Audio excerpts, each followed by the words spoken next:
Hello everyone and welcome back to my channel.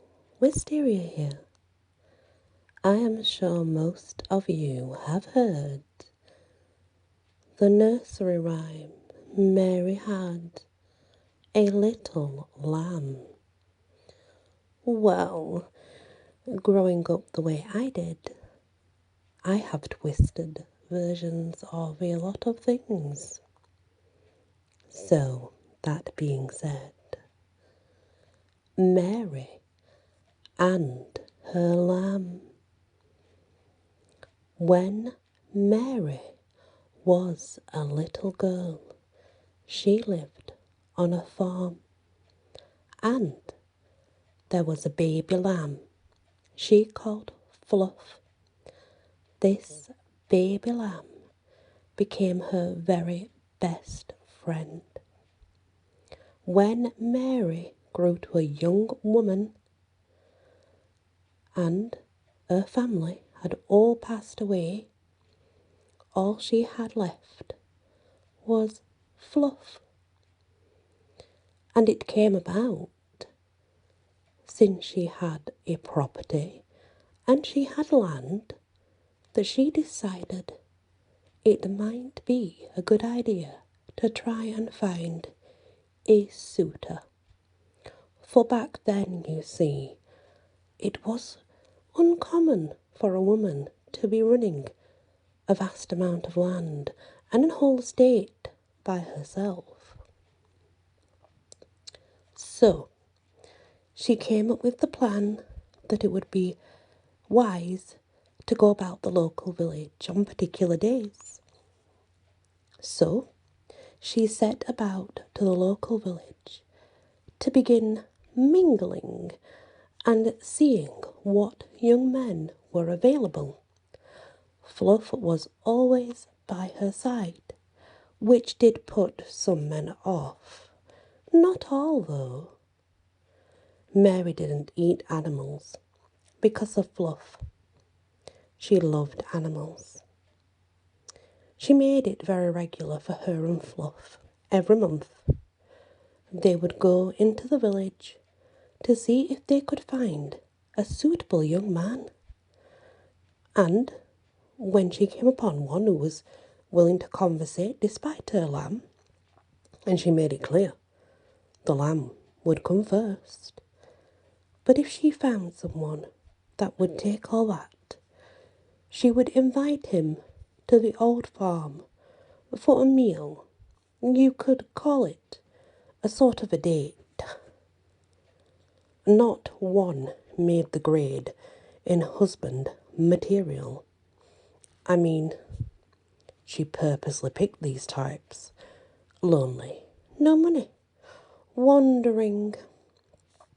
Then, when they went missing, no one ever did notice or come looking. She didn't eat animals. Of course she didn't eat animals. She ate the flesh of men. So did Fluff. And they lived like this until they both died. The end. And that's Mary and her lamb. This is Jack and Jill, but not as you might think. Jack and Jill had been friends ever since they were born, brought up this way, you see. It was common back then for children to do a lot of chores, and one in particular was bringing water from the local well. By this time, they were both 11 years old, and as routine, they went to bring water from the well. Jill would insist Jack should carry the buckets when full, for this was not a lady's job to do, so nor should it be a girl's job. Though she only carried her empty bucket to the well, Jack was kind and he carried them both down the hill and along the dirt path back to the village where they lived side by side.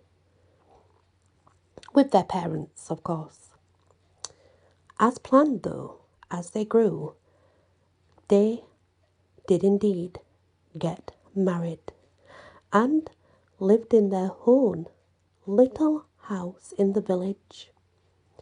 Only when they lived together did it become so clear to Jack, for he would work all day in the fields, come home, cook, clean for him and Jill.